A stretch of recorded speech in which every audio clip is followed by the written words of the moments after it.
First ইয়ারের student, এসেছিলাম 3 মাসের জন্য, হয়ে গেছে 25 বছর।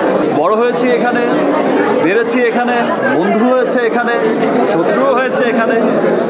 সো চলচ্চিত্র হচ্ছে আমার হৃদয়ের সবচাইতে কাছের অবস্থায় অবস্থান করে। সো চলচ্চিত্র আমি ভালোবাসি, আমি সবসময় ভালোবাসি এবং আমি চাই যে আমার দেশের চলচ্চিত্র, আজকে সত্যি হচ্ছে কথাটা, বাট এক সময় যখন আমি বলতাম যে এমন একদিন আসবে যে আমার দেশের চলচ্চিত্র, আমার দেশের ফিল্ম ইংলিশ সিনেমার পাশে হলিউড বলিউড সিনেমার পাশে মাল্টিপ্লেক্সগুলোতে, পুরো পৃথিবীতে বড় বড় শহরের বড় বড় মাল্টিপ্লেক্সগুলোতে ইংলিশ হিন্দি বিভিন্ন বড় বড় দেশের সিনেমার পাশে আমার দেশের সিনেমার পোস্টারও স্থান পাবে, আমার দেশের সিনেমাও প্রদর্শিত হবে। এখন কিন্তু কয়েক বছর ধরে আমরা দেখছি যে সেটাই হচ্ছে।